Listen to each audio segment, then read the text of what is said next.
नमस्कार। एक और टिप्पणी के साथ मैं अतुल चौरसिया। बीते दिनों प्रधान जी एक बार फिर से रो दिए। अच्छा खासा मौसम था। पहली बार मई के तपते महीने में पूरे देश में बारिश हो रही थी। जनता राहत की सांस ले रही थी। खुशनुमा माहौल था, लेकिन प्रधान जी रो दिए। मैं उन सभी लोगों को अपनी विनम्र श्रद्धांजलि देता हूं। उनका रोना था कि दुनिया भर के मगरमच्छों घड़ियालों की शामत आ गई। सोशल मीडिया के जीव जंतु तो लगे ही थे, लगे हाथ मीडिया वालों ने भी मगर घड़ियालों को अपने कीचड़ में घसीट लिया। अब इन लोगों को पूरी बात पता है नहीं, अल्ल-बल्ल करते रहते हैं।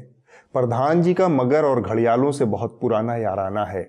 बाल नरेंद्र वडनगर में मगर के बच्चे पकड़कर घर लाते थे, फिर उसे छोड़ आते थे। मगर और घड़ियालों से ये दोस्ती कहीं तो काम आनी ही थी। तालाब में गए, एक क्रोकोडाइल का बच्चा देखा, हम पकड़ के घर ले आए। तो हमारी माता जी ने कहा नहीं, ये तो पाप है, हम ये नहीं कर सकते, हमने इस करना नहीं चाहिए, जाओ वापिस छोड़ के आ जाओ। तो वापिस गए, छोड़ के आ गए। 7 साल में प्रधान जी 8 बार रो चुके हैं, यानी औसतन 1 साल में वो 1 से सवा बार रोते हैं। बर वक्त रोने के मामले में उनसे आगे सिर्फ एक ही नेता है, आडवाणी जी। कुछ लोगों का स्वभाव होता है रोते रहना। लेकिन इस बार प्रधान जी को लेकर जनता इतनी आश्वस्त थी कि लगभग समूचा जम्बूद्वीप कई दिनों से उम्मीद लगाकर बैठा था। अभी आ जाएंगे, अभी आप अब बस थोड़ा सा इंतजार कीजिए, बस अब देखिए आप लाइट कैमरा एक्शन शुरू होने वाला है, बस थोड़ा इंतजार कीजिए, अभी रोएंगे आके टीवी पे आके रो देंगे, पूरा देश का चैनल चलाने लगेगा, सब भावुक हो गए, सब रोने लगे, सब बस चलो ताली थाली बजाओ।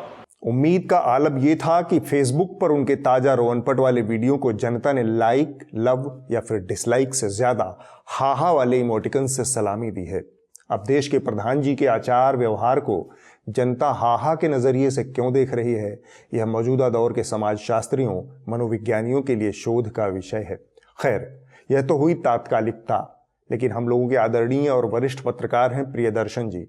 उन्होंने एक लेख लिखकर प्रधान जी की मौज ले रहे लोगों को सार्वजनिक रूप से चेताया कि यह ठीक बात नहीं। कभी कभी व्यक्ति सचमुच में रोता है। बात रोने की असलियत या नकलियत पर नहीं होनी चाहिए। बात होनी चाहिए कि क्या यह रोना उचित है, क्या इससे आपके पूर्व में किए गए बर्ताव का कोई कोर्स करेक्शन हो सकता है। यहां से पूरी बहस एक गंभीर दिशा में मुड़ गई। वो लिखते हैं, क्या आंसू बहाना संवेदनशील होने की निशानी है? यह भावुकता की निशानी है, और भावुकता बहुत अच्छी चीज नहीं है। भावुक लोग अक्सर तर्क का साथ छोड़कर भावनाओं में बह जाते हैं। 1984 में जो लोग इंदिरा गांधी की हत्या पर आंसू बहा रहे थे, वही लोग बाद में सिखों को राक्षसों की तरह मार रहे थे। 2002 में जिनके आंसू गोधरा में मारे गए कार सेवकों को लेकर रुक नहीं रहे थे, उन्हें अगले 3 महीने तक अट्टहास करते देखा जा सकता था। भावुकता स्वाभाविक है, लेकिन संवेदनशीलता विकसित करनी पड़ती है। प्रधानमंत्री सिर्फ भावुक हैं या संवेदनशील भी हैं? प्रधानमंत्री ने विगत कई मौकों पर इस संवेदनशीलता का परिचय नहीं दिया है। हम आपके सामने उनके रोने और उनकी हालिया गतिविधियों का एक मुख्तसर सा आंकड़ा रख देते हैं। इसके आधार पर आप तय कर पाएंगे कि असल में प्रधानमंत्री कैसे हैं, उनका व्यक्तित्व क्या है। जब लोग कोविड से मर रहे थे, तब प्रधानमंत्री क्या कर रहे थे? अप्रैल का पूरा महीना कोविड के भयानक फैलाव का महीना था। 1 अप्रैल से 17 अप्रैल के बीच उनकी ट्विटर टाइमलाइन पर कोरोना से संबंधित सिर्फ 3 ट्वीट आए, जबकि इस दौरान उन्होंने सैकड़ों की संख्या में ट्वीट किए। 12 अप्रैल को उन्होंने अपनी चुनावी रैली के 15 वीडियो ट्वीट किए। इस दिन कोरोना का ग्राफ तेजी से ऊपर जा रहा था। 1,61,000 नए मामले सामने आए थे। 880 लोगों की मौत हुई थी। अगले दिन 13 अप्रैल को उन्होंने एक के बाद एक त्योहारों की बधाई दी। इस दिन 1,84,000 नए मामले सामने आए थे और 1,026 लोगों की मौत हुई थी। अब हम 17 अप्रैल पर आ जाते हैं। एक बार फिर से प्रधानमंत्री की टाइमलाइन पर चुनावी रैलियों की भरमार थी। इस दिन कोरोना के 2,61,000 मामले सामने आए थे। 1498 लोगों की मौत हुई थी। और ये वही रैली है जिसमें प्रधानमंत्री को भीड़ ही भीड़ दिख रही थी। मैं जहां देख सकता हूं, मुझे लोग ही लोग दिखते हैं, बाकी कुछ दिखता ही नहीं है। दिलचस्प है कि इस समय तक चारों तरफ से प्रधानमंत्री को रैलियां स्थगित करने स्वास्थ्य व्यवस्था पर ध्यान देने की सलाह दी जा रही थी। यह वो समय है जब पूरे देश से ऑक्सीजन की किल्लत, दवाओं की कमी की खबरें सुनामी की तरह आ रही थी। सड़कों पर, अस्पतालों के सामने लोगों की मौतें हो रही थी। इसके बाद प्रधानमंत्री के ट्विटर टाइमलाइन पर आपको श्रद्धांजलियों की बाढ़ मिलेगी। सोली सोराबजी, मौलाना वहीदुद्दीन खान, पंडित राजन मिश्रा, शेष नारायण सिंह, अजीत सिंह और अनेकानेक लोगों को प्रधानमंत्री ने श्रद्धांजलि दी। बावजूद इसके प्रधानमंत्री 23 अप्रैल को चुनावी रैली का लोभ नहीं छोड़ सके। उन्होंने वर्चुअल रैली करके बंगाल में लोगों को इकट्ठा किया, भाषण दिया, वोट मांगा। इस दिन देश में 3,46,000 नए मामले सामने आए थे। 2,620 लोगों की मौत हुई थी। इस समय तक देश की स्वास्थ्य व्यवस्था ध्वस्त हो चुकी थी। अस्पतालों में ऑक्सीजन नहीं थी। 27 अप्रैल को पहली बार प्रधानमंत्री ने ऑक्सीजन को लेकर पहली बार हाई लेवल वर्चुअल मीटिंग की। इस दिन 3286 लोगों की मौत हुई थी। 8 मई को कोरोना के मामले सारे रिकॉर्ड तोड़ते हुए 4 लाख के पार चले गए। इस दिन 4092 लोगों की मौत हुई। ये सारे आंकड़े सरकारी हैं, वास्तविक आंकड़े इससे कई गुना ज्यादा हैं। ये आंकड़े सिर्फ एक ही कहानी बताते हैं। प्रधानमंत्री भावुक तो हैं, पर क्या संवेदनशील भी हैं? एक ताजा वाकया जान लीजिए। अभी भी देश कोरोना की दूसरी वेव से जूझ रहा है। सरकारी आंकड़ों में हर दिन 4 से 5 हजार लोगों की मौतें हो रही हैं, लेकिन प्रधानमंत्री अमित शाह, जेपी नड्डा और आरएसएस के सह सरकार्यवाह दत्तात्रेय होशबाले के साथ उत्तर प्रदेश के चुनावों की चिंतन मंथन में लगे हैं। चुनाव इनके लिए खुदा तो नहीं है, लेकिन खुदा से कम भी नहीं है। जवाब आप स्वयं तय कर लीजिए कि प्रधानमंत्री भावुक हैं या संवेदनशील हैं। मगरमच्छ और घड़ियालों के आंसू की वैज्ञानिक वजह फिर कभी बताऊंगा। आज टाइम बहुत ज्यादा हो गया। नफरत की चलती फिरती दुकान पर बीते दिनों एफआईआर हो गई। हम सुदर्शन न्यूज और उसके एंकर सुदर्शन चौहान की बात कर रहे हैं।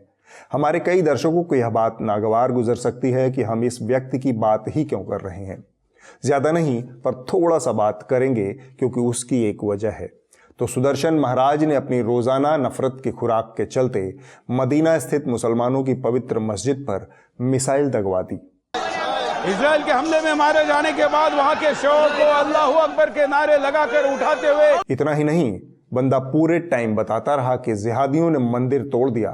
फिलिस्तीन इजराइल में कौन सा मंदिर है, किस मंदिर को जिहादियों ने तोड़ दिया, इस सब की न तो उसे जानकारी है, न ही उसे जानकारी देने की कोई जरूरत है। उसे तो बस आपके दिमाग में जहर भरना है। जिहादियों ने प्राचीन मंदिर को बमों से उड़ाया है। ये जो नाच रहे हैं नंगा नाच, ये मंदिर को बम से उड़ाने के बाद का है। अब ये बात हुई झूठ फरेब की, लेकिन अब आपको जो जानकारी हम देंगे उसे सुनकर शायद आपके जिस्म की घिघियां बंध जाएं, या हो सकता है आपके जिस्म में बाछे भी खिल जाएं। सुदर्शन न्यूज पर फैक्ट चेक भी होता है, आप खुद देख लीजिए।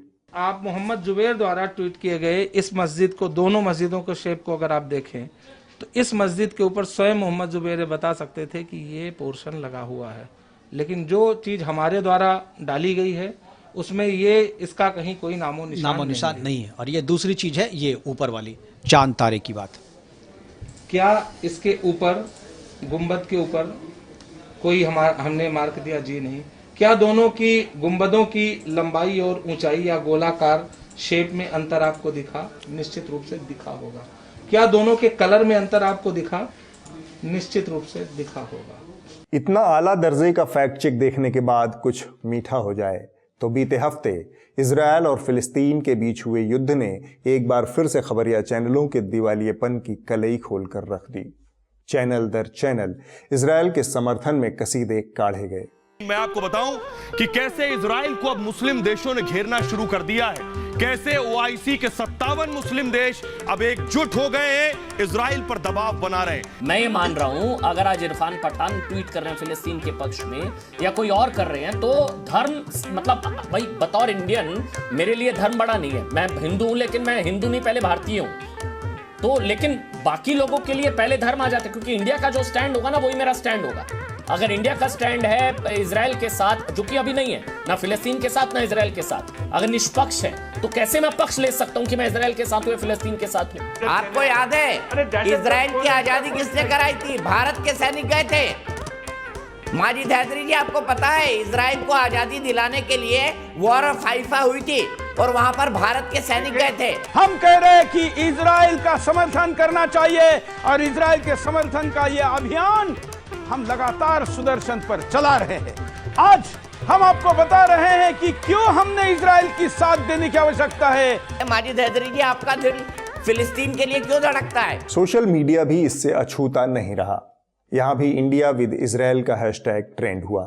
अनपढ़ भक्त और अधपढ़ आईटी सेल के कारिंदों ने इजरायली प्रधानमंत्री बेन्यामिन नेतन्याहू को ट्रोल किया क्योंकि उन्होंने अपने समर्थक देशों वाले एक ट्वीट में भारत का झंडा ही नहीं लगाया।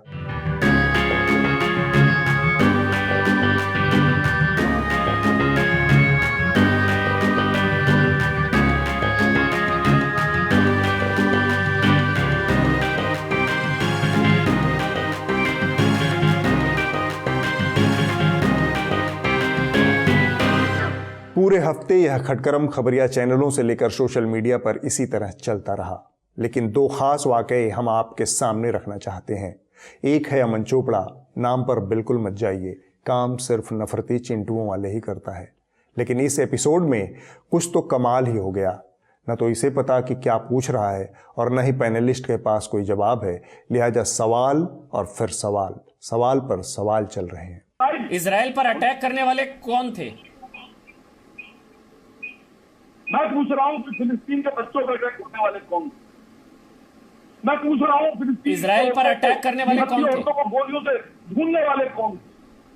आप थे या आपके बॉस? इजराइल पर अटैक करने वाले कौन थे, आप बता सकते हैं मेरे को? मामला यही खत्म नहीं हुआ। चोपड़ा को इजराइल फिलिस्तीन के जटिल मसले की ABCD तक पता नहीं शायद, लिहाजा यह कश्मीर से लेकर और जाने क्या क्या बोल गया और फिर खुद ही कंफ्यूज हो गया। तो सुनिए ना, मैं बताता हूं ये क्या होता है। ये वही भाषा है जब हमारी सेना कश्मीर में आतंकवादियों पर कार्रवाई करती है और आप लोग कहते हैं आम कश्मीरी मार दिए, आम कश्मीरी मार दिए। ये वही भाषा है कि जब आतंकवादियों पर कार्रवाई होती है, सेना कश्मीर में आतंकवादियों को मारती है और आप लोग रोना रोते हैं कि आम कश्मीरियों को मार दिया, आम कश्मीरियों को मार दिया। वहां हमास आतंकवादी संगठन उस पर कार्रवाई की गई है और आप फिलिस्तीनियों का, कश्मीर से मैं कह रहा हूं एक भी मासूम की जान नहीं जानी चाहिए, एक भी मासूम की जान नहीं जानी चाहिए। एक भी मासूम की नहीं जान जानी चाहिए। लेकिन अगर कोई आपके घर में घुसकर आपके परिवार वालों को मारेगा तो आप क्या करेंगे? सिर्फ हिंदू मुसलमान के चश्मे से देखने का यह नतीजा है, बिना किसी जानकारी या तैयारी के चोंच लड़ाने का परिणाम है। खैर, तिहाड़ शिरोमणि ने इस हफ्ते कत्ल ही कर दिया। बाबा कार्ल मार्क्स का जिक्र छेड़ दिया। दर्शन की चरम अवस्था में उन्होंने कहा, दुनिया में आज धर्म के कारण ही सारी रार ठनी हुई है। सुनिए। कार्ल मार्क्स ने एक बार कहा था, religion is the opium of the people. Hindi में इसका अर्थ होगा, धर्म लोगों के लिए एक अफीम की तरह है और अफीम के नशे की लत किसी को भी तबाह कर देती है। जानकार बताते हैं कि सुधीर के मुंह से यह बात सुनते ही लंदन के कब्रिस्तान में आराम फरमा रहे बाबा कार्ल मार्क्स की कब्रगाह में कुछ खलबली हुई और फिर थोड़ी देर बाद सब कुछ शांत हो गया। धरती पर सुधीर के पिछले सारे पाप कर्म धुल गए। #ज़मीन जिहाद पर ट्वीट कीजिए, जमात से निकला कोरोना का जिन, जिहाद वाला वायरस है सबसे खतरनाक। इस्लाम के 5 स्तंभ, एक शहादा, अल्लाह के सिवा कोई और परमेश्वर नहीं है, कट्टरता पर दुनिया में आर पार, राम राज्य में सभी चरित्रवान होते हैं। 2050 में भारत में होंगे सबसे ज्यादा मुसलमान। श्री राम भारत के आदर्शों में है। इजराइल फिलिस्तीन के मामले को समझने के लिए थोड़ा बारीकी में जाना होगा। फिलिस्तीन के साथ भारत के संबंधों का इतिहास बहुत पुराना है।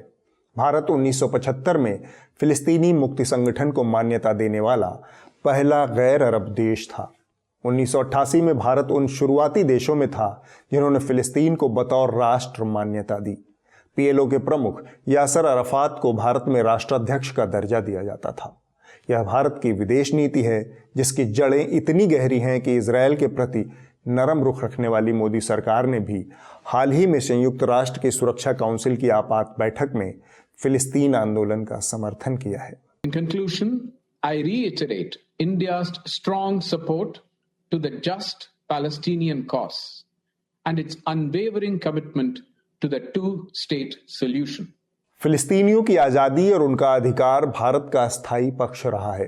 ट्विटर पर इंडिया स्टैंड विद इजराइल जैसे जुमलेबाजी से कुछ लोगों को लग रहा है कि भारत फिलिस्तीन के खिलाफ या इजराइल के साथ है। यह दरअसल बीजेपी और उसकी सरकार का दो मुहा रवैया है। वह संयुक्त राष्ट्र में कुछ और बोलती है, अपने अंधे अनपढ़ समर्थकों को कोई और कहानी बताती है। इजराइल फिलिस्तीन के बजरिए आप एक और कहानी जान लीजिए।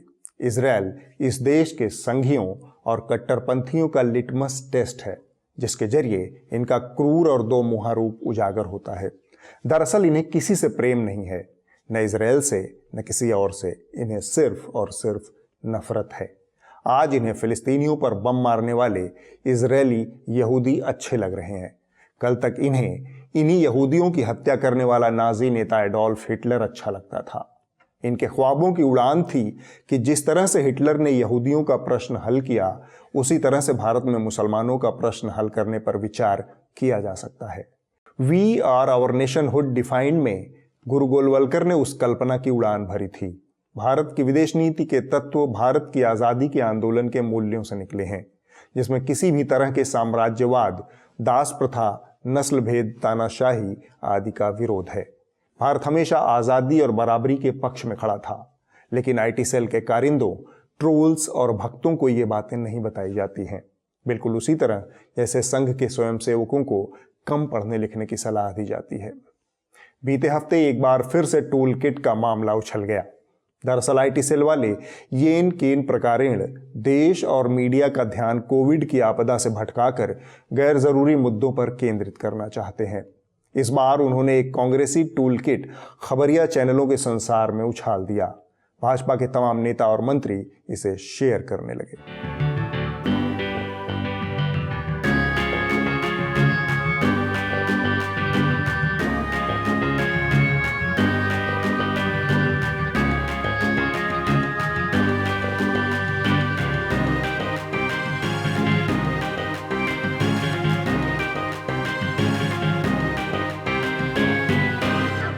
इसको लेकर भाजपा और कांग्रेस के बीच थाना पुलिस भी हो चुका है। ट्विटर ने इससे जुड़े बीजेपी प्रवक्ता संबित पात्रा के एक ट्वीट को मैनिपुलेटेड मीडिया घोषित कर दिया है, यानी तोड़ मरोड़ वाला ट्वीट। ऑल्ट न्यूज के एक फैक्ट चेक के मुताबिक जो टूल किट कांग्रेस का बताकर जारी किया गया, वह दरअसल कांग्रेस पार्टी के फर्जी लेटर हेड पर बनाया गया है। लेकिन संबित पात्रा मिट्टी के माधव हैं। अंजना ओम कश्यप एक ही बात बार बार पूछती रहीं, पर क्या मजाल की बंदा सवाल का जवाब दे दे। मोटिवेट नाम चाहते हैं। ठीक है, मैं इस पर जवाब लूंगी, उनसे मैं लूंगी जवाब, लेकिन आपने मंत्रियों वाली बात पर जवाब नहीं दिया मुझे। मैं इंतजार कर रही हूँ। पात्रा सवाल का जवाब देने के अलावा बाकी दुनिया जहान की बातें करता रहा, लेकिन जब जवाब देने पर जोर दिया गया तो भाई साहब का फोन ही कट गया। अंजना जी, मेरा फोन कट गया है, आप प्लीज जरा एक बार अपने पीसीआर को कहिए फोन करने के लिए। मैं आपका सुन पा रहा हूँ टीवी से, मगर प्लीज एक बार फोन कर ले। अभी कनेक्ट करा मैंने बहस की शुरुआत जिस सवाल से की थी, मामला वहीं पर घूम कर आता है। डॉक्टर संबित पात्रा, जब भी आपसे सवाल पूछूंगी यही पूछूंगी, सरकार की अकाउंटेबिलिटी की। ये देश एक बहुत मुश्किल वक्त से गुजर रहा है।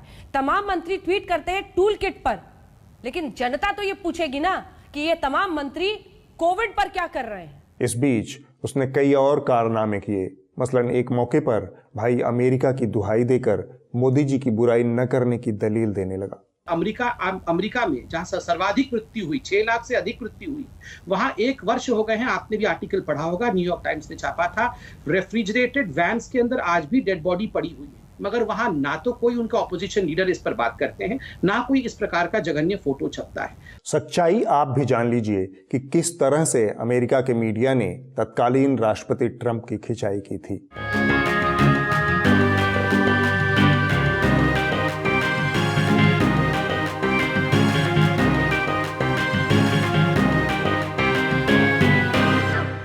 पात्रा की पात्रता इतनी भर नहीं है, अपनी सुविधा से ये नैतिकता के उच्चतम शिखर पर खड़े हो जाते हैं। नहीं, देखिए अंजना जी, ये हमारे और उनके बीच में फर्क है।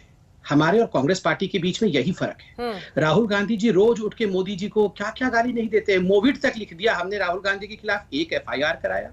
ये क्या बोले, मैं समझा नहीं। राहुल गांधी जी रोज उठ के मोदी जी को क्या क्या गाली नहीं देते हैं। मोविड तक लिख दिया हमने राहुल गांधी के खिलाफ, 1 FIR कराया। अब पात्रा को आईना क्या दिखाना, फिर भी आप देख लीजिए इनका निकट अतीत कितना अश्लील और गाली गलौज से भरा हुआ है। अरे भैया, राहुल गांधी तो इटालियन मैनिपुलेशन है, चाइनीज मैनिपुलेशन है। माँ बेटा पूरी बात तो सुन लीजिए। ये अतिशयोक्ति नहीं होगी अगर हम राहुल गांधी को झूठों का सरदार कहें। एक ऐसा शहजादा है जो कभी कभी हिंदुस्तान का शहजादा कम और पाकिस्तान का शहजादा ज्यादा नजर आता है। और मैं ये मजाक में नहीं कह रहा।